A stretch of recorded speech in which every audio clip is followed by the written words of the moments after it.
मैं मेरी सच्चियां जोता वाली माता तेरी सदा।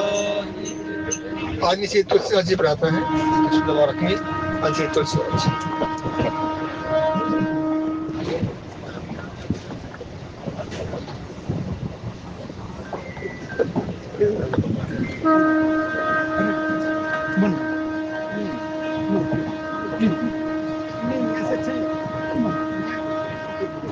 बोलिए राजा रामचंद्र महाराज की जय। पवन सुत हनुमान जी की जय।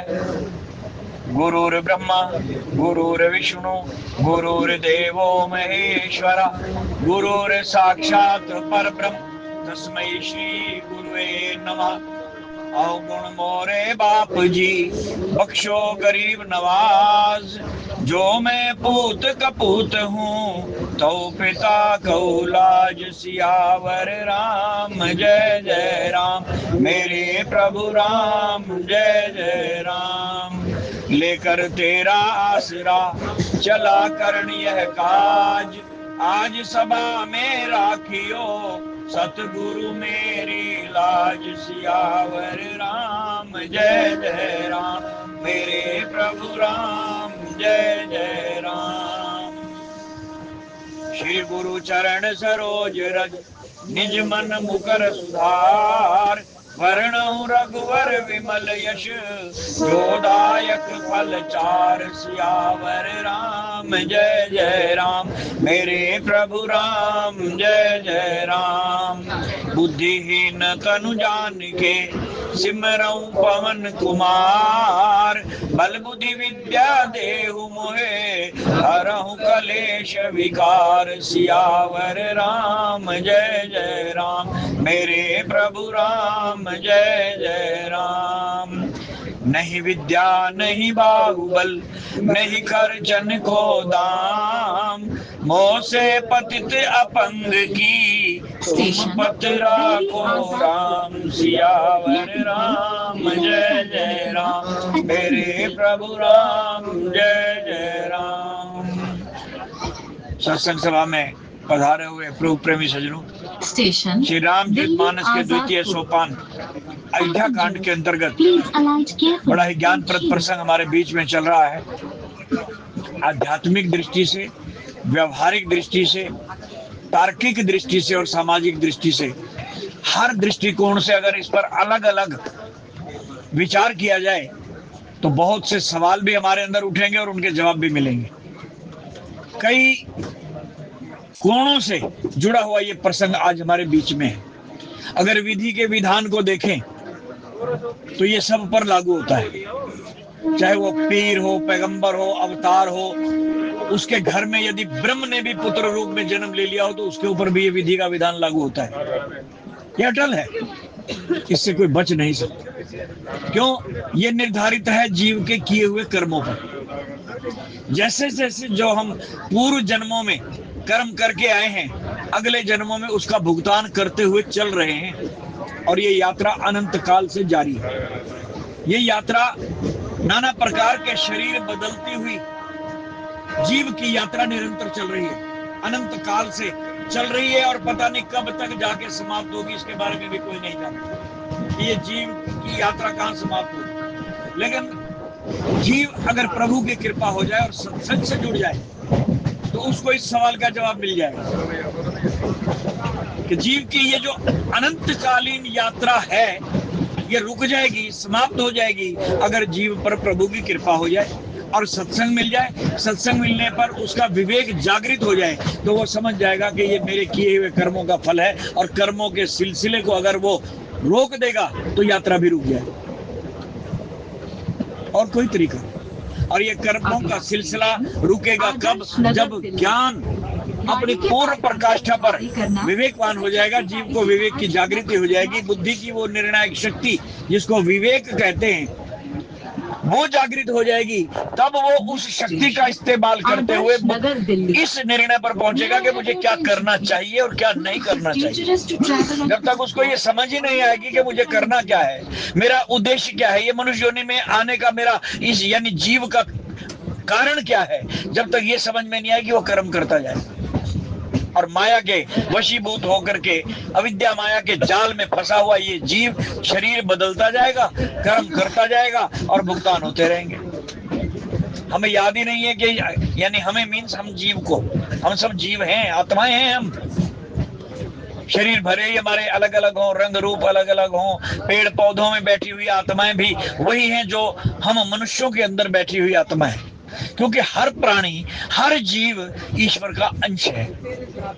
ममैवांशो जीवलोके सर्वभूता सनातना, भगवान कृष्ण कह रहे हैं। स्टेशन तो भगवान की बात को तो मानना चाहिए ना, विश्वास करना चाहिए। कह रहे हैं तो ये सत्य है कि सारे जीव मेरे ही अंश हैं। और उधर उनके ही विभिन्न अंशों ने, संतों ने भी इस बात की पुष्टि कर दी कि ईश्वर अंश, जीव अविनाशी, चेतन अमल, सहज सुख राशि। तुलसीदास जी ने भी, जो विभिन्नांश है, परमात्मा के अंश हैं, ये भी उन्होंने भी लिख दिया, संतों ने भी। जो भगवान ने कहा कि ममैवांशो जीवलोके सर्वभूता सनातना, वही बात संत कह रहे हैं, उनके विभिन्नांश कह रहे हैं, उनके भक्तजन भी यही कह रहे हैं कि ईश्वर अंश जीव अविनाशी। गुरु नानक देव जी महाराज ने भी इस बात की पुष्टि की, वो भी संत हैं, वो भी यही कह रहे हैं कि कह नानक ये राम की अंश, यानी कौन? जीव। हम सब जीव आत्माएं उसके अंश हैं, चाहे वो आत्मा पेड़ पौधे में हो, रेंगने वाले जीव जंतुओं में हो, उड़ने वाले परिंदों में, मच्छर से लेकर गरुड़ तक किसी भी जीव पक्षी में हो, या मनुष्यों में हो। तात्विक रूप से हम सब एक हैं, हम सब एक है। शरीर हमारे अलग अलग है, लेकिन ये अलग अलग शरीर भी हमारे कर्मों के अनुसार हैं। जैसे जैसे पिछले युगों में, कल्पों में हमने मनुष्य योनि में आकर के जो जो कर्म किए उसका भुगतान करते हुए चल रहे हैं। कई जन्म में हमने बहुत अच्छे कर्म किए होंगे तो हमें स्वर्ग की भी प्राप्ति हो चुकी है। हम कई बार स्वर्ग जा चुके हैं, कई बार हम ब्रह्मलोक में भी जा चुके हैं, कई बार नरकों में भी जा चुके हैं। इस बात की पुष्टि भागवत करती है। जो ग्रंथ हैं, जो धार्मिक ये संतों महात्माओं की वाणी जिन ग्रंथों में दर्ज है, शास्त्र हैं, वेद हैं, पुराण हैं, इनको हमने मां माना है। और जब हमने मां मान लिया तो इनकी बात भी माननी चाहिए, विश्वास करना चाहिए, क्योंकि मां अगर कह दे कि ये जो व्यक्ति खड़ा है यही तेरा पिता है, तो हम मान लेते हैं, ये मान लेते हैं कि मां कह रही है कि ये तेरा पिता है, तो निस्संदेह इसको मुझे पिता मानना पड़ेगा। ऐसे ही ये शास्त्र, ये ग्रंथ ये कह रहे हैं कि तू ईश्वर का अंश है और कर्मों का भुगतान करता हुआ चल रहा है, माया के वशीभूत पड़ा हुआ है, क्योंकि तू माया के सम्मुख हो गया है, जबकि तुझे सम्मुख होना चाहिए था राम के। राम से तू विमुख हुआ बैठा है, ईश्वर से तू विमुख हुआ बैठा है। भगवान राम भी यही बात कह रहे हैं कि सम्मुख होए जीव मोहे जभी, नासे कोटि अग जन्मते ही तब ही। जैसे ये जीव मेरे सम्मुख होगा, मेरी शरण में आ जाएगा, मुझे अपना मान लेगा, उसी दिन से मैं इसके सारे पाप माफ कर दूंगा, सारे कर्मों की जो लेखा जोखा है वो पन्ना ही फाड़ दूंगा। बस जिस दिन ये काम हो गया उस दिन हमारा ये यात्रा जो अनंत काल से चल रही है, जीव की यात्रा, ये समाप्त हो जाएगी, ये रुक जाएगी। वरना चल रही है तो चलती रहेगी, कर्म करते रहेंगे, भुगतान करते रहेंगे। लेकिन करना क्या है, कोई ज्यादा मुश्किल काम भी नहीं, सिर्फ सत्संग से जुड़ जाएं, अपनी मर्जी से भी नहीं। मालिक की कृपा हो गई तो बिन सत्संग विवेक न होई, राम कृपा बिन सुलभ न सोई। जिस जीव पर उसकी कृपा हो जाती है वही सत्संग से जुड़ जाता है, अपनी मर्जी से कोई नहीं आता। हम जितने भी लोग यहाँ रोज आते हैं सत्संग सुनने के लिए, हमें कभी कोई गाड़ी मिल जाती है, कभी कोई मिल जाती है, कभी कोई प्रसंग सुनने को मिल जाता है, कभी कोई। ये क्या है? ये सब उसकी कृपा है। उसकी कृपा से वो लोग जो रोज आते हैं और वो लोग जो कभी कभी आते हैं, ना चाहते हुए भी अचानक उसी डिब्बे में चले जाते हैं जहाँ सत्संग हो रहा होता है। ये प्रभु की एक अदृश्य कृपा की डोरी है जो खींच करके लाती है, दिखाई नहीं देती, लेकिन जीव को ले आती है बांध करके कि चल आज तुझे सत्संग सुनना है। और वैसे हम अपनी मर्जी से चाहें, कोई हमें कहे कि चल हमारे घर के पास आज सत्संग हो रहा है, चलें, तो कोई ना कोई बहाना लगा देते हैं। ये सब माया का खेल है, प्रारब्ध का खेल है। हमारे किए हुए कर्मों के अनुसार ही हमारी प्रारब्ध बनी है। जैसी होई प्रारब्ध तैसी होई सहाय, जैसा जैसे हमारे कर्मों के अनुसार हमारी प्रारब्ध बनी, वैसे ही सहायता होती है, वैसे ही वो सहायक बन जाती है। महाराज दशरथ के साथ भी ऐसा ही, ये एक उदाहरण है, सबके साथ ऐसा हो रहा है, हर जीव के साथ। महाराज दशरथ कोई एक हमारे जैसे आम जीव नहीं, आम मनुष्य नहीं है, आम आदमी नहीं है। हमें तो अपना पिछला जन्म तो दूर की बात, कल क्या खाया था ये भी याद नहीं होगा। लेकिन दशरथ जी की जीवनी पढ़िए, वो हमारे मनुष्य जाति के सर्वप्रथम पहले मनुष्य हैं, मनु है वे। और मनु के रूप में उन्होंने अपने धर्मपत्नी शतरूपा के साथ 23,000 साल तक नैमिषारण्य के अंदर बैठ करके तप किया है। उसके पश्चात जो उनकी मनुष्य जाति आगे बढ़ी, प्रादुर्भाव हुआ, उन्हीं के घर में ब्रह्म ने राम के रूप में आकर के जन्म लिया, उनके बेटे बने। लेकिन प्रारब्ध का खेल देखिए कि जैसी जैसी प्रारब्ध खेल खिलाती है, जीव उसके वशीभूत हो जाता है। महाराज दशरथ अचानक अपना कर्तव्य निर्वहन करते हुए, राजा का फर्ज होता है प्रजा की रक्षा करना, अचानक प्रजा की रक्षा करते हुए रात को पहरा दे रहे थे, एक अनहोनी घटना घट गई। जैसी जही प्रारब्ध तैसी हुए सहाय, अचानक एक बाण, शब्द भेदी बाण चल गया और श्रवण की हत्या हो गई। ना चाहते हुए भी ऐसी घटना का घट जाना, ये ईश्वरीय इच्छा पर निर्भर करता है। हमारे कर्म तो हैं, लेकिन ईश्वर का भी इसमें सहयोग है कि वो हमारे कर्मों का भुगतान कैसे करवाता है और फिर कर्मों को हमसे करवाता कैसे है, क्योंकि कर्ता वही है, हम कर्ता नहीं है। इस बात का जवाब भागवत गीता में मिलता है कि अर्जुन, तू अपने आप को कर्ता मत मान, सिर्फ तेरा फर्ज है कर्म करना। कर्मण्येव अधिकारस्ते, ये तेरा अधिकार भी है और फर्ज भी है। अपने अधिकार का निर्वहन कर, अपने अधिकार का प्रयोग कर, तेरा अधिकार है कर्म करने। कर्मण्येव अधिकारस्ते, लेकिन कर्म करके इसके फल का तू निर्णायक नहीं है और ना ही फल की इच्छा रख। निष्केवल भाव से, निष्काम भाव से कर्म कर, फल की इच्छा मत रख। फल मेरे ऊपर छोड़ दे, फल का देने वाला मैं हूँ, फल मैं दूं, तू सिर्फ कर्म कर।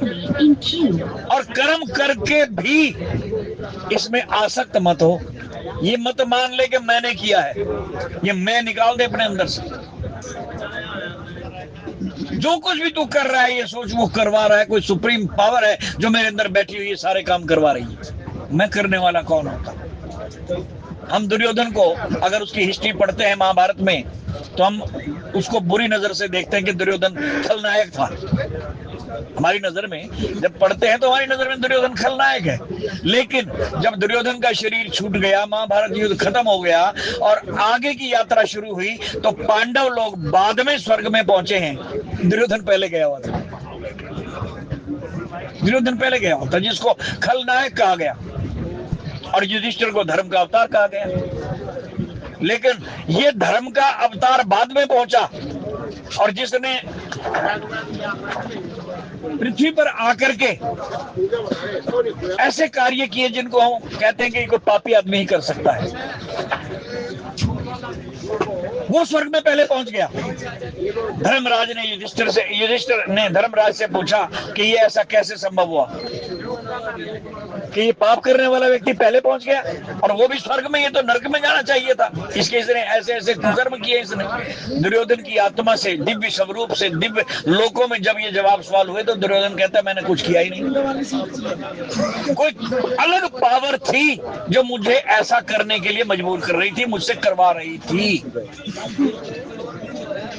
ये समझ का फेर है। हम कहते हैं नहीं मैंने किया, दुर्योधन कहता है मैंने कुछ नहीं किया। बस यहीं से वो पापों से मुक्त हो गया, कर्मों से मुक्त हो गया, कर्मों का सिलसिला ही खत्म हो गया और वो सीधा स्वर्ग में पहुंच गया। लेकिन हम इस जाल में फंसे हुए हैं कि जरा सा कोई काम हम कर दें कि हम ये सोचते हैं कि मैं ना होता तो ये काम होना ही नहीं, मैं ना होता, मैं ना करता। जैसे वो एक पक्षी होता है टटीरी, टिड्डी भी जिसको बोलते हैं, उसको ये घमंड हो जाता है, वो हमेशा उल्टा सोता है, पैर ऊपर कर लेता है और पीठ जमीन पर होती है और वो सोचता है कि आकाश को मैंने ही उठा रखा है, आसमान को मैंने उठा रखा है। हमें भी यही भ्रम हो गया है। कि ये संसार, ये घर गृहस्थी, ये परिवार, ये मेरे बाल बच्चे, ये सब मेरे भरोसे चल रहे हैं। मैं ना होता तो इनको कौन पालता, कौन पढ़ाता।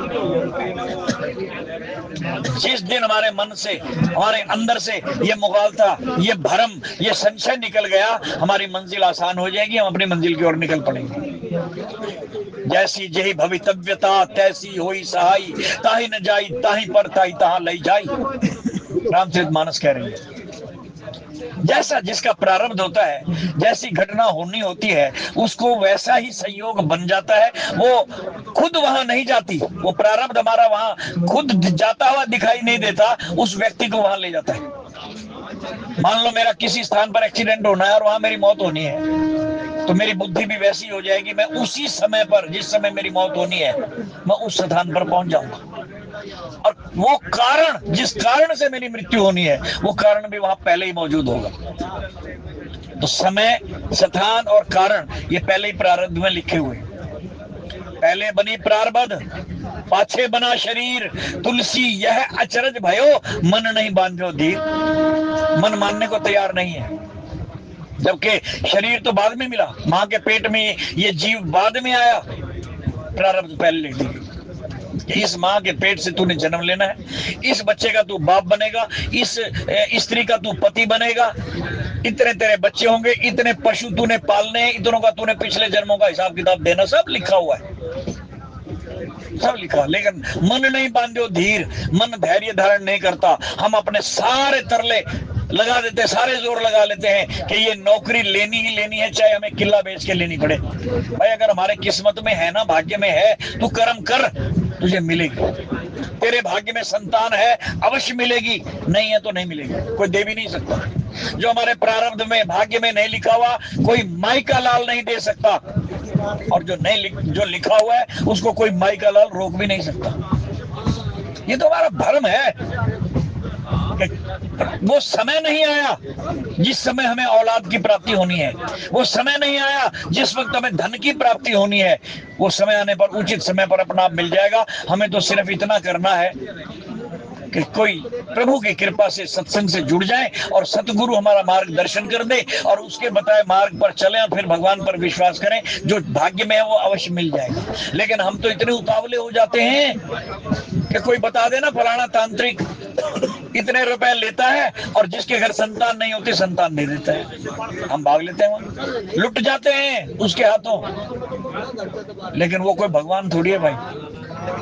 भगवान अगर चाहे, ईश्वर अगर चाहे, जिसने लिख रखा है वो अवश्य देगा, नहीं तो नहीं।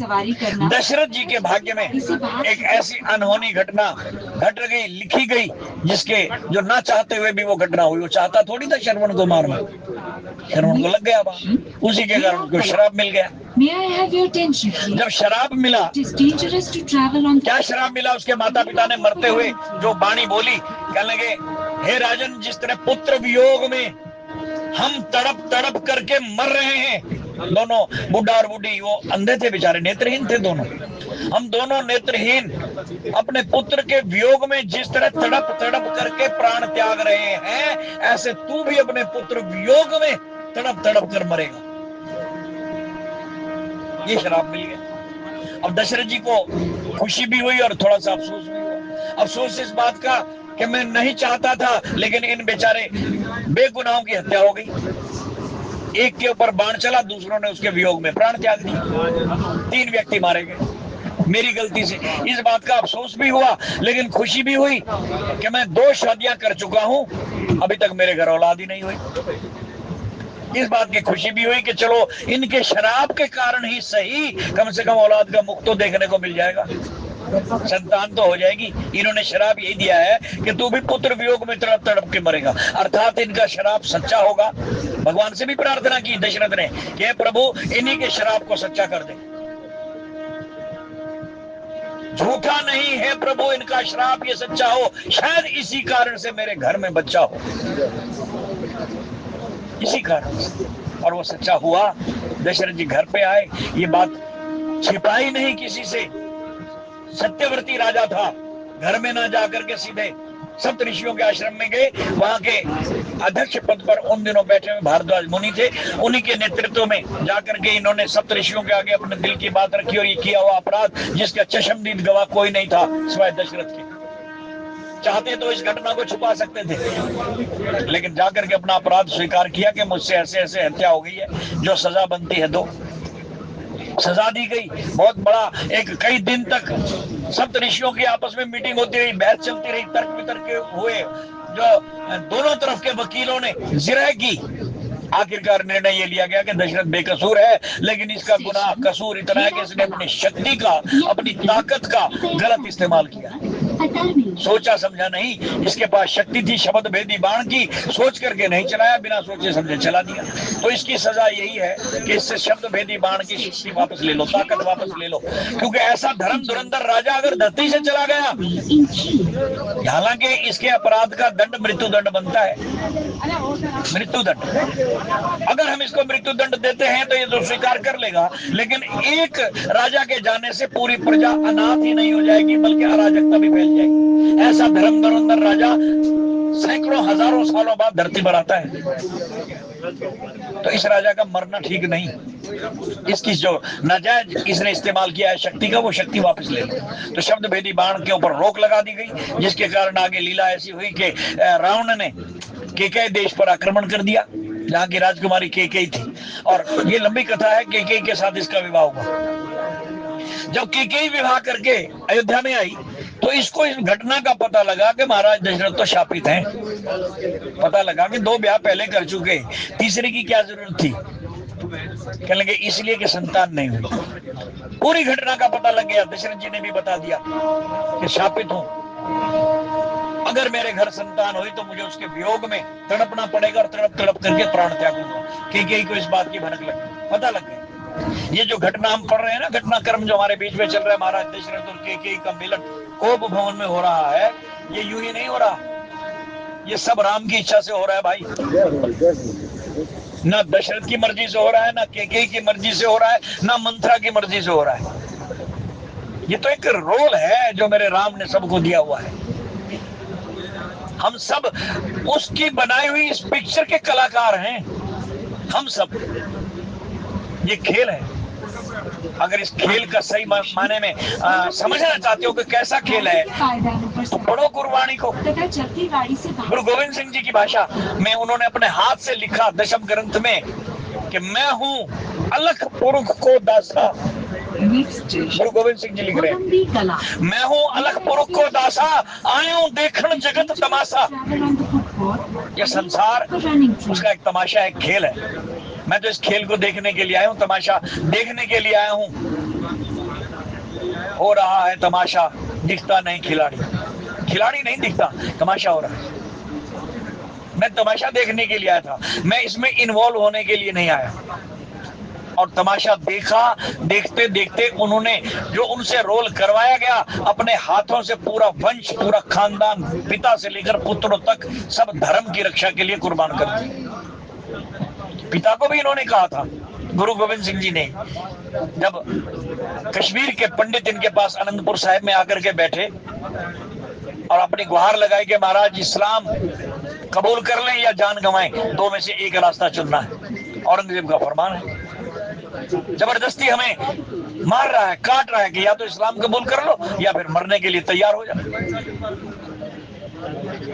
सिर झुका करके गुरु तेग बहादुर जी, जो गुरु गोविंद सिंह जी के पिता थे, बैठ गए सोच में।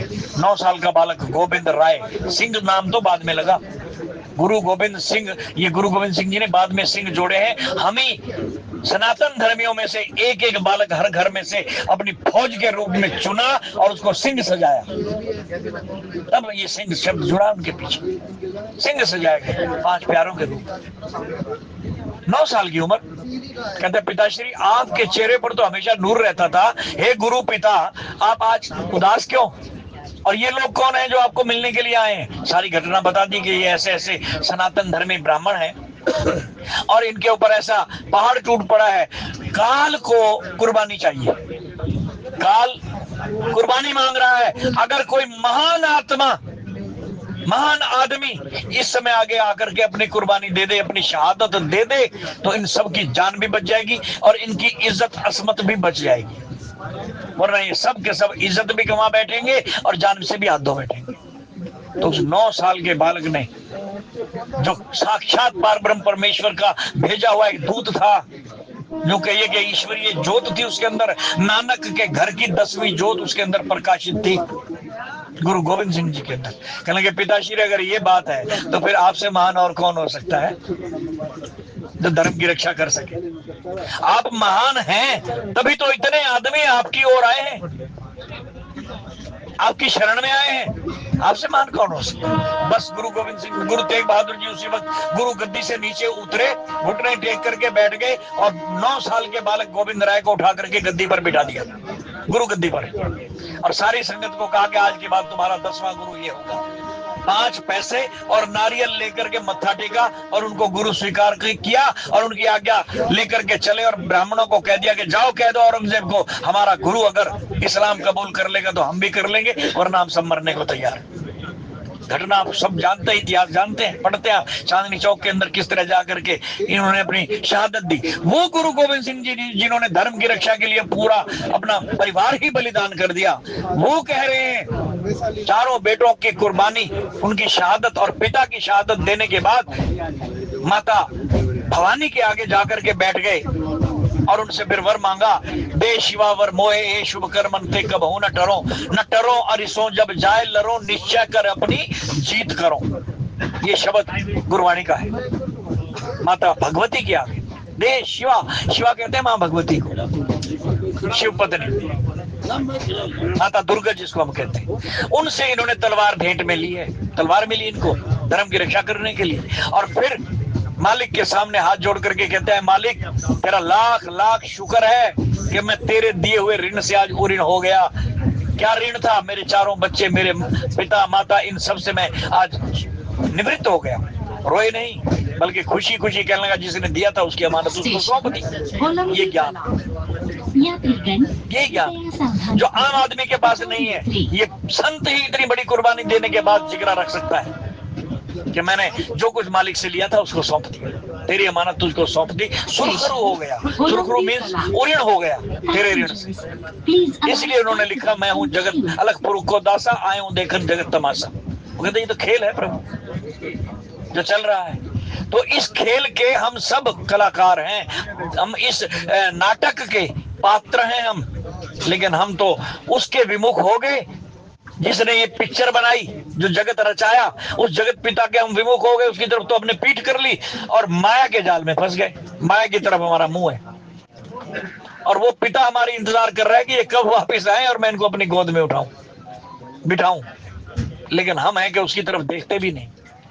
संत महात्मा हमें समझाने के लिए भेजे गए विभिन्न अंशों के रूप में। उस पार ब्रह्म परमेश्वर ने कई अवतारों के रूप में मनुष्य रूप धारण करके हमें समझाने के लिए आया। उत्तरकांड के अंदर आप जब पहुंचेंगे, पढ़ेंगे, देखो अपनी प्रजा को खुद राम शिक्षा दे रहे हैं कि सिमरन करो भाई, नाम जपो। और कलयुग के जीवों का के लिए तो विशेष तौर पर ये तर्क दिया गया, ये एक ज्ञान दिया गया कि कलयुग के जीव को भव सागर से पार उतरने के लिए, अर्थात इस संसार रूपी सागर से पार आकर के मुझ तक पहुंचने के लिए अगर कोई जहाज है, कोई नौका है, कोई बेड़ा है, तो सिर्फ और सिर्फ नाम है। नानक नाम जहाज है, चढ़े सो उतरे पार। इसके सिवाय और कोई करनी पार नहीं उतारेगा। एक कलिकाल न साधन दूजा, जप तप व्रत नियम और पूजा। गोस्वामी जी ने भी लिख दी है बात। कलयुग के सभी भक्तों ने एक ही बात पर जोर दिया कि कलयुग केवल नाम आधारा, सुमर सुमर नर उतर ही पारा। भव सागर से पार अगर जीव उतरना चाहता है तो नाम का आश्रय लेना पड़ेगा, और कोई तरीका, कोई साधन है ही नहीं। पिछले युगों में साधन थे, यज्ञ, जप, तप, व्रत, तीर्थ यात्रा, दान इत्यादि, इसके सहारे जीव भवसागर पार तर जाया करता था, लेकिन कलयुग में संभव नहीं है। तो महाराज दशरथ को ये श्राप मिला हुआ था। इस बात का कैकेयी को पता लगा, और कैकेयी इतनी बुद्धिमान नारी थी। आप जरा विचार कीजिए, जिस नारी ने ऐसे बालक को जन्म दिया हो जिसके नाम की माला खुद ब्रह्म ईश्वर परमात्मा जपता हो। हम सब लोग राम के नाम की माला जपते हैं, कृष्ण के नाम की माला जपते हैं, शिव के नाम की माला जपते हैं, अर्थात भगवान के नाम की माला जपते हैं, कोई किसी रूप में, कोई किसी रूप में। सिमरन करते हैं। जिसका जो इष्ट देव है, भगवान को जिस रूप में वो मानता है, उसी के नाम की माला जपता है। लेकिन भगवान किसके नाम की माला जप रहा है? बोले जग जप राम, राम जप जेही, भरत सरिस को आज सनेही। वो भरत के नाम की माला जपता है। हम राम के नाम की माला जपते हैं, वो भरत के नाम की माला जपता है। और ऐसे भरत को जन्म देने वाली माता कैकेयी क्या कोई मामूली नारी होगी, जिसने ऐसे बालक को जन्म दिया कि जिसके नाम की माला खुद ईश्वर जपे, राम जपे? वो मामूली इंसान नहीं, मामूली मां नहीं हो सकती। पूर्व जन्म के उसके भी तप थे, जैसे महाराज दशरथ के थे। उन्होंने मनु रूप में तपस्या की, और इसने कैकेयी ने जो जब ये देव माता थी, कश्यप अदिति महातप कीना, कश्यप मुनि की पत्नी थी, और इन्होंने महातपस्या की थी। तो इनको भी यही वरदान मिला था कि मैं तेरे गर्भ से आकर के जन्म लूंगा। लेकिन दोनों का दिया हुआ वचन पूरा किया भगवान ने। एक को त्रेता युग में आकर के मां बनाया, पिता बनाया, कौशल्या को यानी शत्रुपा को, और दूसरी को द्वापर युग में देवकी के रूप में जन्म देकर के उनके पेट से जन्म लिया। दोनों को दिया हुआ वरदान पूरा किया। तो ये वो नारी है कैकेयी, जिसने इतनी बड़ी भारी तपस्या करके भरत जैसे पुत्र को जन्म दिया। मामूली नारी नहीं थी, जिसको हम समझते हैं, हम दोष देते हैं कि कैकेयी की वजह से राम वनवास गया। राम बन गए कैकेयी की वजह से नहीं, अपनी मर्जी से, अपनी लीला को, अपने खेल को पूरा करने के लिए। कैकेयी को तो एक रोल दिया, एक रोल दिया गया कि तुझे ये रोल करना है, ये जहर तूने पीना है। जैसे भगवान शंकर ने अगर जहर कंठ में धारण ना किया होता ना, तो ये संसार ही जल मरता। इतना काल कूट जहर सागर मंथन के समय समुद्र में से निकला था, जिसको ग्रहण करने के लिए कोई तैयार नहीं हुआ। ग्रहण करना तो दूर की बात, उसके पास भी कोई खड़ा नहीं हो रहा था। देवता और दानव दोनों जो सागर मंथन कर रहे थे वासुकी नाग को पकड़ करके, वो भी इस जहर की के धुएं को बर्दाश्त नहीं कर सके और भाग गए। इसको ग्रहण किया शंकर ने और कंठ में धारण कर लिया। और दूसरा यही रोल अदा किया कैकेयी ने। जिस तरह कालकूट जहर इतना भयंकर है कि व्यक्ति की मृत्यु हो जाए, ऐसे ही कड़वे वचन बर्दाश्त करने वाला व्यक्ति भी जीते जी मर जाता है। जीते जी, जिसको कदम कदम पर ताने मिलते हो, कदम कदम, अरे अपना सगा बेटा माँ कहने को तैयार ना हो, छोड़ दे, पति त्याग दे, तलाक दे दे, आज के बाद तू हमें मुंह मत दिखाना, हम तेरा परित्याग करते हैं। दशरथ ने कह दिया, तलाक दे दिया। बेटे ने माँ कहने से मना कर दिया। और अयोध्या के लोग तो कदम कदम पर ताने देते हैं। उनमें से कईयों ने ये कह दिया कि विद्रोह कर दो, कैकेयी पर आक्रमण कर दो। इतना कड़वे वचन, इतनी विभेद परिस्थिति उस नारी के साथ घटी, और ऐसे में भी वो जिंदा है ये कड़वे वचन पी करके। तो भगवान राम ने इसको शंकर की उपाधि दी कि मां एक शंकर है, भगवान है, ईश्वर है, जिसने संसार को बचाया। एक तू है जिसने जन कल्याण के लिए मुझे वनवास दिखाया। तू अगर मुझे वनवास न देती तो जन कल्याण नहीं हो सकता था, धर्म की स्थापना ही नहीं हो सकती थी। कैकेयी ने ऐसा क्यों किया? मैंने पहले बताया कि कैकेयी को मामूली नारी नहीं है। भगवान राम का जब अवतार हुआ, चारों बालक पैदा हो गए दशरथ के घर में। अब शराब पूरा होने का समय आ रहा था। जिस तरह हम पुत्र वियोग में तड़प तड़प करके मर रहे हैं, ऐसे तू भी मरे, पुत्र वियोग में मरे। समय नजदीक आ रहा था। कैकेयी को पता लगा, तो जैसे ही राम का जन्म हुआ, राम का बचपन, जब तक वो गुरुकुल में पढ़ने के लिए नहीं गए, उस समय कहते हैं कि 7-8 साल की उम्र में जो है मुंडन संस्कार और फिर जनेऊ संस्कार होता था, फिर गुरुकुल में दाखिले मिलते थे। उस अवस्था तक ये जो बाल्यकाल था राम जी का, ये लगभग 99% कैकेयी के आंगन में बीता है, कैकेयी के महल में बीता है। और भरत जी कौशल्या के आंगन में अपना बचपन बिताते हैं। कैकेयी ने इस 7-8 साल के अंदर राम को ऐसा पारंगत कर दिया, क्योंकि कैकेयी खुद एक वीरांगना थी, दशरथ के प्राण बचाने वाली वही थी। इतनी जबरदस्त रथवान थी कि मुंह में घोड़ों की लगाम पकड़ लेती थी और दोनों हाथों से तलवार चलाती थी। इतनी शूरवीर थी। देवासुर संग्राम में दशरथ के साथ गई थी और उनके प्राण बचाए थे। रावण ने भी जब आक्रमण किया था और विवाह से पहले जब दशरथ का विवाह हुआ, उस वक्त भी यही दशरथ की रथवान बन करके भेष बदल करके बैठी थी, राजकुमार के भेष में। ये वो के है। तो इसने राम को सारी युद्ध विद्या सिखाई, तलवार चलाना, तीर चलाना, सही निशाना में लगाना, गदा चलाना, घुड़सवारी, रथवानी, सब 8 साल तक इन्होंने ऐसा ज्ञान दे दिया कि राम पारंगत हो गए। और फिर जब गुरुकुल में जाने का समय हुआ तो केकई ने कहा कि गुरु दक्षिणा नहीं दोगे राम? बोले हम मांग क्या मांगती है? कहेंगे एक वचन दे कि तू वनवास जाएगा और रावण का वध करके धर्म की स्थापना करेगी। ये वचन माने ले लिया केकई ने ये वचन लिया। आप लंका कांड में जब लक्ष्मण मूर्छा का प्रसंग पढ़ेंगे तो वहां देखेंगे कि राम विलाप करते हुए क्या कह रहे हैं कि अगर मुझे पता होता कि मेरा भाई मुझसे बिछड़ जाएगा, लक्ष्मण जैसा भाई बिछड़ जाएगा, तो मैं उस वचन को ही ना मानता। आप पढ़ना जरा रामायण।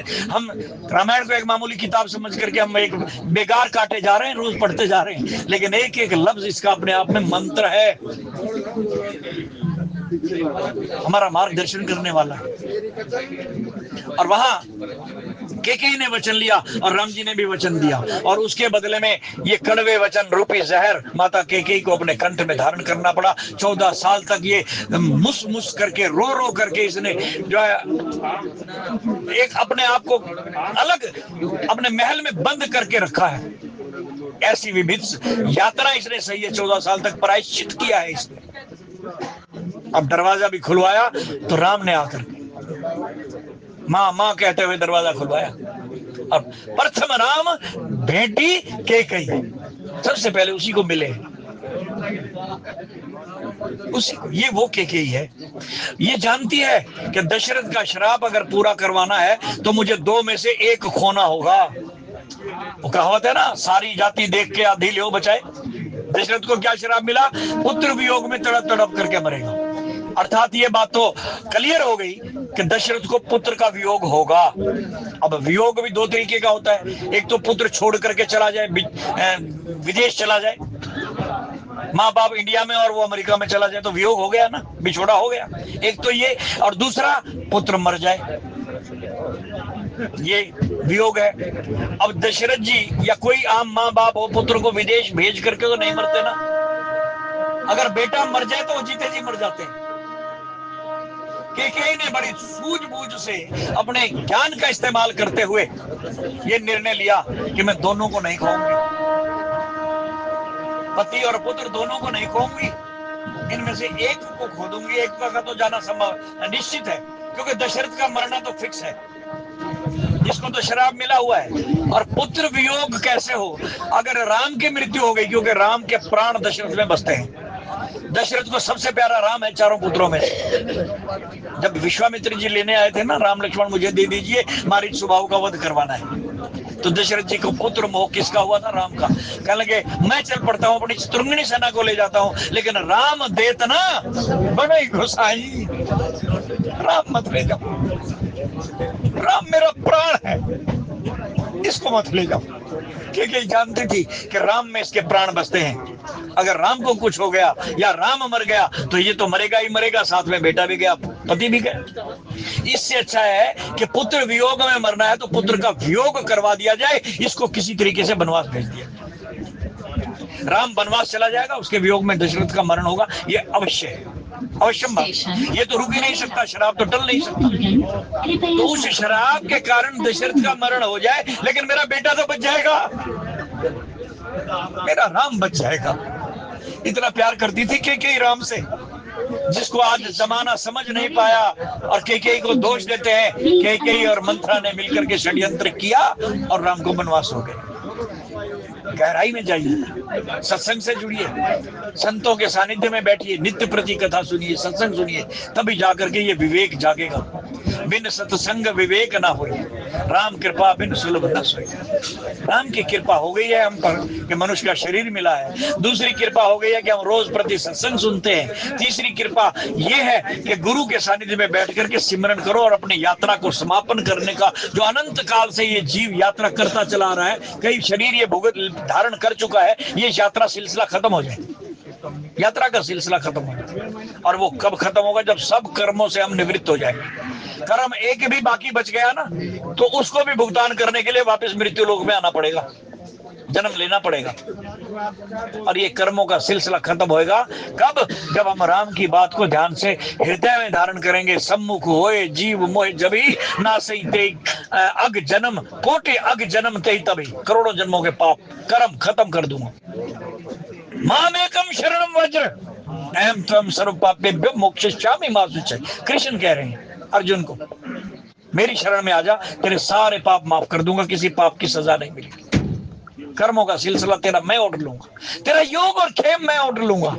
इतनी खुली भाषा में, इतनी सरल भाषा में राम अवतार, कृष्ण अवतार, उनके विभिन्न अंश भक्त लोग, सज्जन संत जो लोग हमें समझा समझा करके चले गए, लेकिन हमारी बुद्धि पर ऐसे पत्थर पड़े हुए हैं कि हम सिर तो हिलाते रहते हैं, सुनते तो रहते हैं, लेकिन अमल जरा भी नहीं कर रहे। वक्त आ गया है, अमल कीजिए, धर्म की राह पर चलिए, अपने आप को पहचानिए, मैं कौन हूं, मेरा कौन है, ये पहचान कीजिए। और ये होगा सत्संग से जुड़ने के बाद। सत्संग से जुड़े रहेंगे तो बहुकाल करिए सत्संगा, तब हो यही संशय कर भंगा। हमारे मन के ऊपर चढ़ी हुई मैल, ये संशय, ये भ्रम तभी दूर होंगे जब निरंतर सत्संग से जुड़े रहेंगे, सारे सवाल खत्म हो जाएंगे। तो आज वो प्रकरण हमारे सामने है। केकई ने जो कुछ भी किया राम के भले के लिए किया, कि राम को आंच नहीं आनी चाहिए, राम मरना नहीं चाहिए। दशरथ का मरना तो निश्चित है, तो उसको मंथरा को माध्यम बनाया गया, वो भी किसकी इच्छा से? राम की इच्छा से, राम की इच्छा से।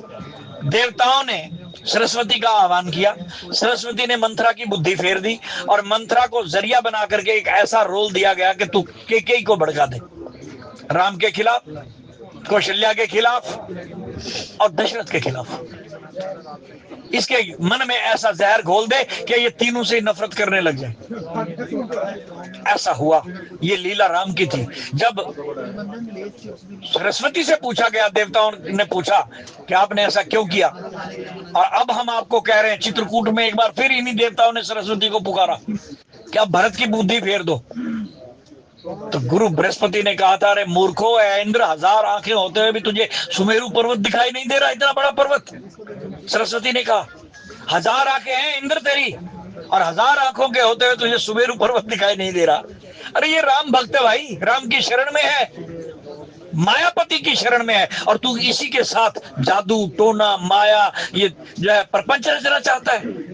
राम के भक्त के ऊपर माया करने वाले का अपना सत्यानाश हो जाता है, उसके ऊपर टोने टपाने का असर नहीं होता, तांत्रिक विद्या उस पर नहीं चलती। सरस्वती के शब्द हैं, सुनिए मानस में क्या कह रही है। मायापति सेवक सन माया, उलट परई सुन सुर राया।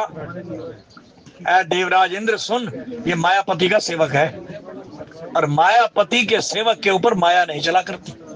माया यानी जादू टोने या तांत्रिक विद्या, अविद्या माया का जो है प्रभाव नहीं हुआ करता। इसलिए विचार छोड़ दे और भरत की शरण ले ले। अगर भला चाहता है तो भरत की शरण में चला जा, राम की शरण भी मत ले, भरत की शरण में जा, यही तेरा कल्याण करेगा। तुझे ऐसा कोई उपाय कर देगा जिससे रावण मारा जाए और तुम देवता आजाद हो जाओ। ये वो भरत है। तो केकई ने राम की इच्छा से, सरस्वती ने राम की तब कछुकीन, जब देवताओं ने कहा ना उस वक्त तो तूने केकई की बुद्धि फेर दी थी मंथरा के जरिए, अब क्यों नहीं फेर रही? कहने लगी, तब कछुकीन राम रुख जाने। उस वक्त मैंने जो कुछ भी किया था मैंने नहीं किया था, राम जी की इच्छा से हुआ था। ये प्रसंग है, सरस्वती कह रही है, राम की इच्छा से मैंने ऐसा किया था।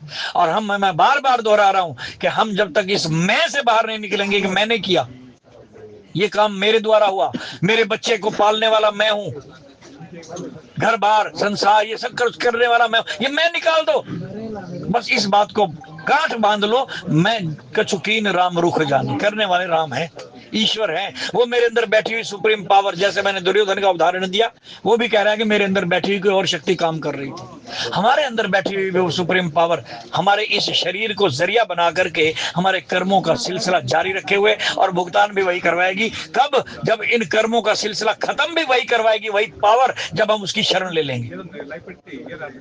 मन वचन कर्म से शरणागति ले लो। हम तो केवल तन से फिजिकली शरण ले लेते हैं, मंदिर में जाकर के थाली सजा लेते हैं, हैं आरती की और आरती बोलने लग जाते हैं, तन मन धन सब तेरा, तेरा तुझको सौंपते क्या लागत है मेरा। ये फिजिकली ड्रिल है, शारीरिक जो है पूजा हम कर रहे हैं, मन से नहीं। मन से शरणागति लेने के लिए किसी प्रकार के बाहरी आडंबर की जरूरत भी नहीं है। भगवान का भजन करते हुए दो आंसू बहा दो, ब्रह्म मुहूर्त में उठ जाओ पति पत्नी दोनों, और उसका सिमरन करते करते करते करते आंखों से आंसू टपकने लग जाए, आर्त भाव से आरती होने लगे, आर्त भाव से मन से पुकार निकलने लगे, तो समझो हो गई आरती। इसी का नाम आरती है, थाली घुमाने का नाम आरती नहीं है। मन से निकली हुई का निकला हुआ आर्त भाव आरती है। भगवान कृष्ण कह रहे हैं कि अर्जुन मेरे 4 प्रकार के भक्त होते हैं, एक आर्त भाव वाले, एक मुमुक्षु, एक जिज्ञासु और एक अर्थार्थी। एक धन मांगने के लिए आता है मेरा भक्त, धन चाहिए। एक मुझे जानना चाहता है कि ईश्वर क्या है, कौन है, वो मेरे प्रसंग सुनना चाहता है, मेरा सत्संग सुनना चाहता है, सत्संगी। और एक मुक्ति, जिसने सब कुछ साधनाएं पूरी कर ली, वो मोक्ष चाहता है। और चौथा मेरा आर्त भाव वाला, आर्त भाव वाला मेरा चौथे प्रकार का भक्त है। तो आर्त भाव वाले भक्त जब तक हम नहीं बनेंगे ना, तो बाहर की आरती घुमाने से कुछ होने वाला नहीं है। अंदर की आरती घुमाइए, अपने अंदर जाइए, गुरु के बताए हुए मार्ग पर चल करके उस तरीके से मन के अंदर आर्त भाव उत्पन्न हो जाए, और आरती अंदर की जब होने लगे तो आंखों से आंसू टपकने लगे। ये राम जी कह रहे हैं, मम गुण गावत पुलक शरीरा, गद गद वाणी नयन बहे नीरा। आंखों से आंसू टपके और अंदर की आर्त भाव वाली वाणी अंदर से निकले, ये मेरे भक्त की निशानी है। हम इन चीजों को ना समझ करके बाहरी कर्मकांड में फंसे हुए सोच रहे हैं कि हमने बस 2 धोख मार दी, धूप बत्ती कर दी, इतना मेवा चढ़ा दिया, इतना प्रसाद दिया, लंगर बांट दिए, भंडारे लगाए, बस हो गई सेवा, हो गई भक्ति। ये बाहरी भक्ति सिर्फ मन को तो तसल्ली दे रहे हैं हम, लेकिन भगवान के दरबार में इसका जरा भी 1% भी जो है लेखा नहीं लिखा जाएगा, हिसाब नहीं लिखा जाएगा। इसका फल कहाँ मिलेगा? स्वर्गों में जाकर। दान कर लो, पुण्य कर लो, भंडारे लगा लो, बाहर की जितनी कर्मकांड भक्ति कर लो, इसका फल मिलेगा। क्या मिलेगा? नाशवान, नश्वर। स्वर्ग तक चले जाओगे, वैकुंठ तक चले जाओगे, वापस मृत्यु लोक में आना पड़ेगा। जब वो फल खत्म हो जाएगा ना, पुण्य खत्म हो जाएंगे, क्षीणे पुण्य पुनः मृत्यु लोके विशस्ति परिविशिष्टि। वो पुण्य जब दान पुण्य इत्यादि किया हुआ, उसका जो पुण्य किया हुआ कर्म वो खत्म हो जाएगा, वापस मृत्यु लोक में आना पड़ेगा, जन्म लेना पड़ेगा। अर्जुन, ये जो कीड़ा जा रहा है, ये कई बार ब्रह्मा बन चुका है और कई बार इंद्र बन चुका है। ये भगवान कृष्ण कह रहे हैं अर्जुन को ज्ञान देते हुए। तो ये शुभ कर्मों का फल है, दान पुण्य का, सिर्फ स्वर्ग लोक तक, वैकुंठ लोक तक। लेकिन हमें तो भैया इससे आगे जाना है। हमारी मंजिल ब्रह्म लोक तक नहीं है। जीव की मंजिल कहाँ है? हमारे परमात्मा का वो घर जहां से हम निकले हैं। और उस घर की पहचान क्या बताई गीता में भगवान कृष्ण ने? यत्र न भाष्यते सूर्यो न शशांको न पावक यत गत्वा निवर्तन्ते भूता तत् धाम प्रियम मम। मेरा परम प्यारा वो धाम जहां जाकर के जीव वापस मृत्यु लोक में आता ही नहीं। मेरा वो परम प्यारा धाम है। बाकी जितने भी नीचे के लोक हैं, ब्रह्मलोक, शिवलोक, देवलोक, बृहस्पति लोक, अजनाब लोक, इंद्र लोक, मृत्यु लोक, यम लोक, ये सब के सब नाशवान है। यहाँ तक तो माया का राज है, सब माया के दायरे में है। लेकिन जो मेरा घर है, जो मेरा निज धाम है, वहां माया नहीं पहुंच सकती। माया की पहुंच नहीं है, हमारी मंजिल वही है। इन चीजों को, इन बातों को समझने के लिए हमें समय निकालना होगा, सत्संग से जुड़ना होगा। केकई ने आज जो कुछ भी कर रही है, उसका विवेक जाग उठा है, राम के साथ उसका संपर्क टूटा है और राम की इच्छा में अपने आप को शामिल कर चुकी है, राम के खेल में शामिल हो चुकी है। राम का खेल चलना चाहिए, लेकिन पति का वियोग तो सहना ही पड़ेगा, क्योंकि दशरथ जी को तो शराब मिला हुआ है, लेकिन पुत्र को नहीं खोना चाहते। बाल्यकाल में जब इसी की संतान केकई की, जैसे कहते हैं ना, जैसा बाप वैसा बेटा, माँ का असर भी होता है बच्चे के ऊपर 90% तक। तो यही बेटा राम के खेल में शामिल होना चाहता है। सरयू नदी के किनारे सारे बच्चे खेल रहे हैं, राम एक टीम के नेता हैं और वो कंदुक गेंद का खेल खेल रहे हैं। दूसरी टीम का नेता बनने के लिए कोई तैयार नहीं। 2 टीमें होंगी तभी तो खेल जमेगा, अकेली टीम तो खेल खेल नहीं सकती। विपरीत दिशा में भी तो कोई खेलने वाला चाहिए जिसके साथ हार जीत हो सके। कोई तैयार नहीं, सबके सब कूद करके राम की तरफ। लक्ष्मण तो सबसे पहले आगे खड़े हो गए, हम तो राम के पाले में रहेंगे, राम हमारे कप्तान है, हम तो इनकी कप्तानी में खेलेंगे। हम तो इनसे अलग हो ही नहीं सकते, अब खेल कैसे चले। वहां भरत जी आ गया है। भरत जी कहेंगे मैं राम के विपरीत वाली टोली का कप्तान बनूंगा, इनके खिलाफ मैं खेलूंगा। बोले अरे, संतों ने, किसी ने पूछा कि तुझे राम से प्यार नहीं है, देख सारे भाई तो उधर चले गए और तू इनके खिलाफ खड़ा होगा। बोले मैं खिलाफ नहीं खड़ा हो रहा, इसके कई कारण। बोले क्या? कहेंगे एक तो मेरे राम का खेल बना रहे, अगर दूसरी टोली तैयार ही नहीं होगी तो मेरे राम का खेल रुक जाएगा, जो मैं नहीं चाहता। मैं चाहता हूं राम का खेल चलता है, भले ही मुझे विपरीत दिशा में खड़ा होना पड़े। दूसरा, सामने खड़े होने वाले को फायदा क्या है? राम का दर्शन। जो उनकी टोली में गए हैं, उनकी तो पीठ है राम की तरफ। राम की टोली में खड़े होने वाले राम की पीठ करके राम की तरफ खड़े हैं, लेकिन सामने वाले तो राम को देख रहे हैं, राम का दर्शन कर रहे हैं। मुझे तो कई लाभ हो।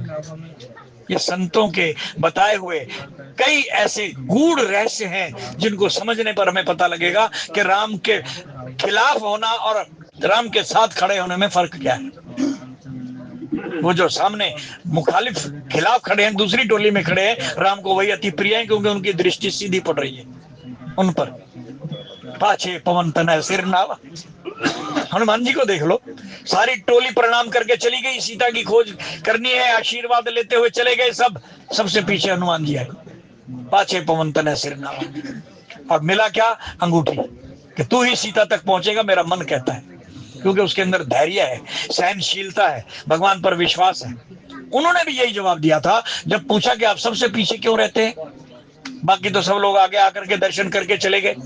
अब जरा हम अपने अंदर झांकें कि हम लोग किसी मंदिर में जाते हैं, द्वारकाधीश के मंदिर में जाएं, माता के मंदिर में जाएं, या और किसी पवित्र मंदिर में जाएं, खाटू श्याम के मंदिर में जाएं, भीड़ ज्यादा हो तो हम चालाकियां दिखाते हैं भाई, लाइनें तोड़ देते हैं, कूद कूद करके आगे चले जाते हैं। ये भी नहीं देखते कि हमारे उस लाइन में कोई बुजुर्ग खड़ा है, कोई महिला खड़ी है, कोई बच्चा खड़ा है ना।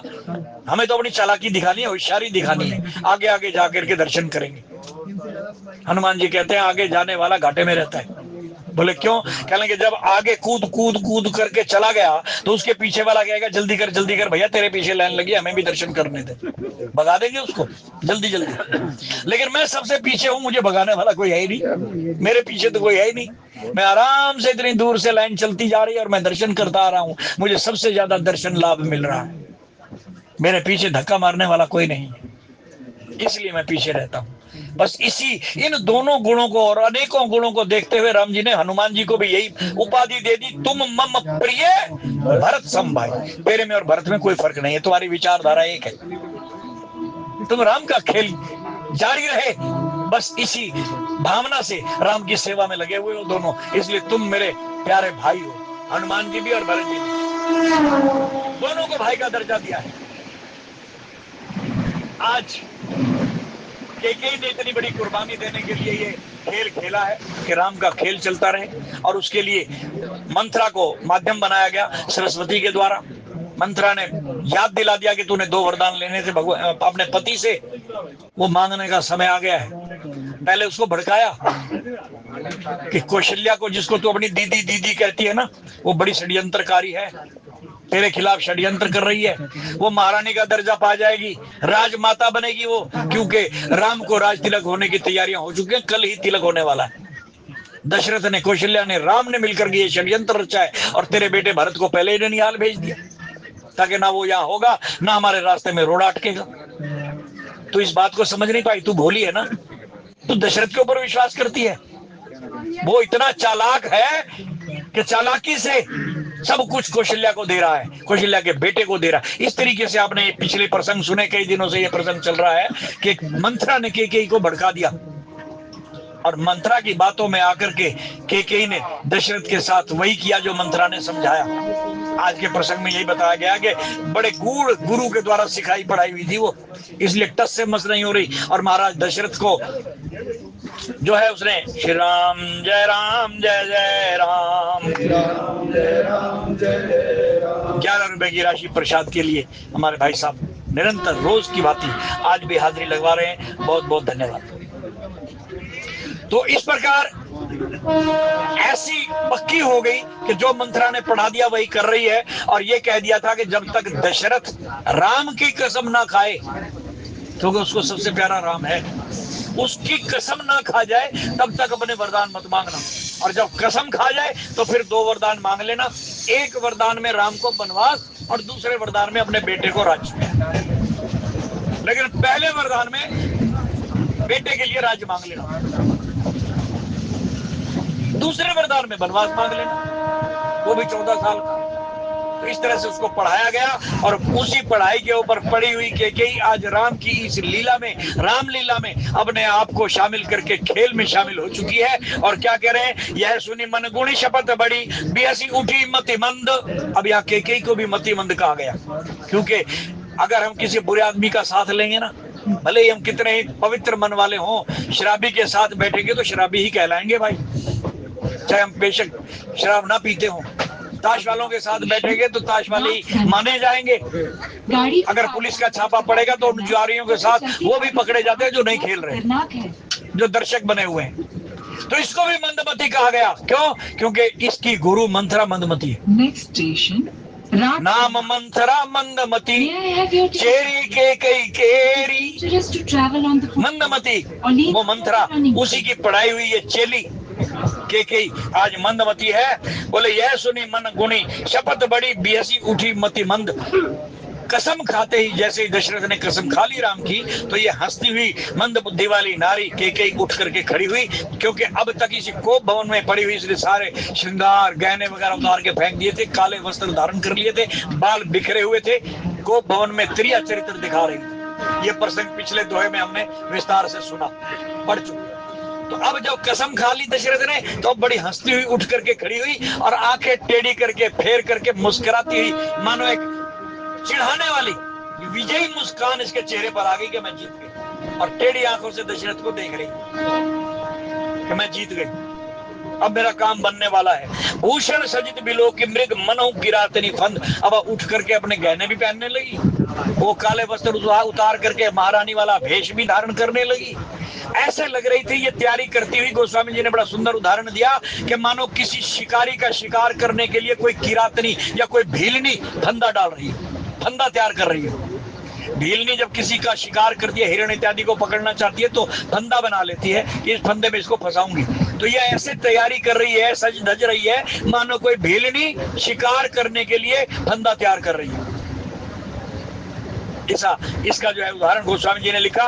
उन्हीं कह राहु स्वर्द जी जानी, प्रेम पुलक मृदु मंजुल बानी, भामनी भयो तोर मन भावा, घर घर नगर आनंद बधावा। जब ये तैयार हो गई तो महाराज दशरथ हंसते हुए कहने लगे, रानी खुशियां मना, कल खुशी का दिन है, तेरे मन की बात पूरी होने जा रही है, तेरे सबसे लाडले पुत्र राम का कल राज तिलक होने वाला है।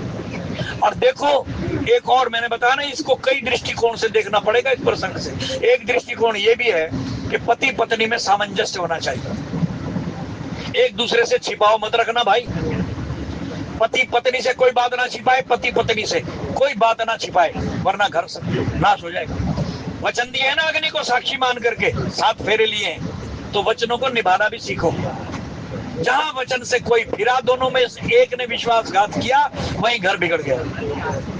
आज दशरथ जी ने, हालांकि दशरथ के मन में मैल नहीं है, दशरथ ने ये खुशी का समाचार कि कल राम को राज तिलक होगा, ये समाचार खुद देना चाहते थे कि रात को महल में जाकर के ये शुभ समाचार कैकेयी को मैं सुनाऊंगा, जबकि पूरे शहर में ढिंढोरचियों ने ढिंढोरे पीट दिए थे, जो मंथरा भी सुन करके आ गई थी, पूरे ढिंढोरे पीट दिए गए। लेकिन इसको ये खुशी का समाचार दशरथ खुद देना चाहते थे, मन में पाप नहीं था, वो जानते थे कि राम कैकेयी का कितना प्यारा पुत्र है, और इस खुशी के समाचार को कैकेयी जब मेरे मुंह से सुनेगी तो कितनी आनंदित होगी, उसके मन में ये भाव था। और आज कह भी दिया कि कल ही तेरे मन की बात पूरी होने जा रही है, सुन भामनी भयो तोर मन भावा, घर घर नगर आनंद बधावा। घर घर में खुशियां मनाई जा रही हैं, बधावे बज रहे हैं, मंगल गान हो रहे हैं, क्योंकि कल तेरे मन की बात पूरी होने जा रही है। राम ही देव काली युवराजू, कल ही राम को युवराज पद दे दूंगा, तेरे मन की बात पूरी हो जाएगी। बस इतना सुनते ही सजई सुलोचनी मंगल साजू,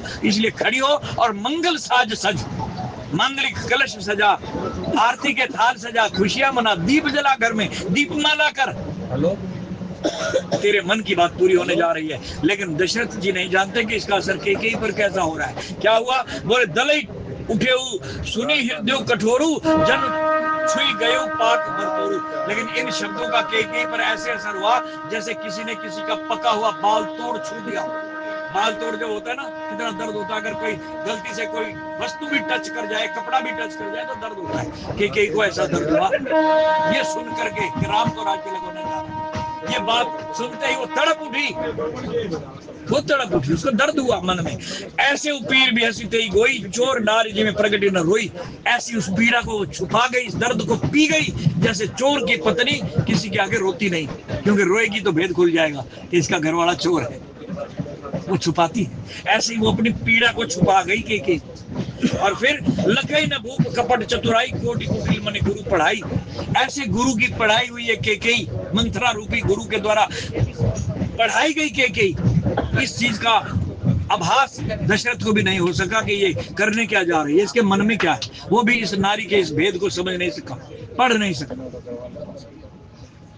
और एक तीसरा पहलू भी जिस पर हमें विचार करना है कि पति पत्नी को एक दूसरे की बात सलाह करके मान भी लेनी चाहिए। किसी बात में अगर पति सही है तो पत्नी को मान लेनी चाहिए, और पत्नी की सलाह अगर सही है घर गृहस्थी के लिए, बच्चों के कल्याण के लिए, परिवार के कल्याण के लिए, तो पति को भी झुक जाने में कोई बुराई नहीं, मान लेनी चाहिए। मानस के अंदर दो नारियां ऐसी हैं जिन्होंने पतियों की बात नहीं मानी और घर सत्यानाश हो गया। एक तो ये महारानी कैकेयी का प्रसंग हमारे सामने, इसने अपने पति की बात नहीं मानी, रिजल्ट सामने है, खुद विधवा हो गई, बच्चे वनवास चले गए और देश अनाथ हो गया। दूसरी रानी जो है वो महारानी सती है, जगत की माँ, सारे संसार को उत्पन्न करने वाली जगदम्बा सती, जो भगवान शंकर की धर्मपत्नी है। उन्होंने भी उनकी बात नहीं मानी, अपने पति की बात नहीं मानी, और खुद फिर आखिरकार अग्नि में जल करके आत्मदाह करना पड़ा, आत्महत्या करनी पड़ी। दो पत्नियों ने पतियों की बात नहीं मानी। ऐसे ही दो पति भी हैं मानस के अंदर जिन्होंने पत्नियों की बात नहीं मानी। एक है बाली जिसने अपनी पत्नी की बात नहीं मानी, और दूसरे रावण जिसने अपनी धर्म पत्नी मंदोदरी की बात नहीं मानी, और दोनों का सर्वनाश हुआ। तो ये तीसरा कोण है। मैंने अर्ज की थी शुरू में ही कि हमें इस प्रसंग को कई कोणों से देखना होगा, सामाजिक दृष्टि से, गृहस्थ की दृष्टि से, धर्म की दृष्टि से, कई दृष्टि से इस प्रसंग को अपने अंदर हृदयंगम करके कई कोणों से इस पर विचार करना होगा। तो एक कोण तो यह है कि पति पत्नी को आपस में पूरा विश्वास रखना चाहिए, एक दूसरे की बात माननी चाहिए। तीसरी बात, विधि के विधान को मानना चाहिए। जो हो रहा है उसका खेल है, उसकी इच्छा में अपनी इच्छा को मिला दो। और चौथा, तो तीसरी बात जो ये कि किसी भी प्रकार से असमंजस पति पत्नी में ना हो, एक दूसरे पर विश्वास करें, और जहां झुकना पड़े पति को पति झुक जाए, पत्नी को झुकना पड़े तो पत्नी झुक जाए। तभी गृहस्थी का ये पहिया, ये रथ चलता है। अगर एक पहिया छोटा बड़ा हो जाए तो रथ गिर जाता है, लुढ़क जाता है। पति पत्नी रथ के दो पहिए हैं और पूरा गृहस्थ इसके ऊपर निर्भर करता है। तो आज लखई न भूप कपट चतुराई, नारी ने, धर्म पत्नी ने चतुराई की, कपट किया। दशरथ जी समझ नहीं पाए क्योंकि वो पूरा विश्वास करते थे अपनी पत्नी पर। और कोटि कुटिल मनि गुरु पढ़ाई, जैसे कुटिल गुरु के द्वारा इसको पढ़ाया गया हो, उसकी इस कुटिल चाल को दशरथ जी नहीं समझ पाए। यद्यपि नीति निपुण नर नाहु, नारी चरित जल निधि अवगाहु। हालांकि महाराज दशरथ बहुत बड़े विद्वान हैं, ज्ञानी हैं, वेदों के ज्ञाता हैं, और पूर्व जन्म में बहुत अच्छी तपस्या करके इस मनुष्य योनि में आए हैं। लेकिन देखो विधि का विधान, वही चौथा कोण आ गया समझने वाला कि नारी चरित जल निधि अवगाहु। नारी के चरित्र को वो भी नहीं समझ पाए। नारी का चरित्र समुद्र से भी ज्यादा गहरा है, नहीं समझ पाए, धोखा खा गए। कपट सने बड़ाई बहोरी, बोली बेसी नयन महु मोरी। मुंह टेढ़ा करके और आंखें तिरछी करके कपट हंसी, कपट की हंसी चेहरे पर ला करके दशरथ जी को बोली। क्या बोली? कपट सने बड़ाई बहोरी, बोली बेसी नयन मुंह मोरी। मांग मांग पे कहू पिए, कहू न देहु न लेहू। दशरथ जी ने कह दिया अब जो मांगेगी दूंगा, मांग तो सही, कल तेरा बहुत अच्छा जो है मन चाहा होने वाला है, तो जो मांगेगी इस खुशी में मैं दूंगा। तो तिरछी आंख करके नकली हंसी हंसती हुई कह रही है कि मांग मांग तो बहुत बार सुन लिया, कई बार आपने कहा मांग मांग, क्या मांगती है क्या मांगती है, लेकिन मिला तो आज तक कुछ भी नहीं, आज तक दिया तो कुछ भी नहीं, बस मांग मांग ही करते रहते हो। इस तरह ताने मार रही है दशरथ को, और पक्का कर रही है कि दशरथ जी मुझे जो मैं मांगू वो देने के लिए तैयार हो जाए। तो ये प्रसंग आगे इसी तरह चलता रहेगा, और कैकेयी क्या मांगेगी और दशरथ जी क्या देंगे, मांग मांग पे कहू पिए कहू न देहू न लेहू, कभी दिया लिया तो है नहीं, मांग मांग कभी कहते रहते हो, देन ने कहो वरदान देव पावक समझो। फिर याद भी दिला दिया कि 2 वरदान देने की बात कही थी आपने, वही भूल गए, आज तक नहीं दिए, बातों बातों में वो भी याद दिला दिया। तो अब वो 2 वरदानों की जब बात चली है तो दशरथ जी इन 2 वरदानों के बारे में क्या कहेंगे, क्या पूरा करेंगे नहीं करेंगे, या क्या बदलाव करने की बात कहेंगे। बड़ा रोचक प्रसंग आगे आ रहा है, ज्ञानप्रद प्रसंग है ये, शुरू से आखिर तक सुनने समझने वाले प्रसंग हमारे बीच में चल रहे हैं। अब वाणी को यही विश्राम, त्रुटि के लिए क्षमा। बोलिए राजा रामचंद्र महाराज। बड़े अच्छे भाव हमारे कुछ धन्यवाद। आरती में प्रवेश करेंगे, सबने आरती में साथ देना है। ओम जय जगदीश हरे स्वामी जय।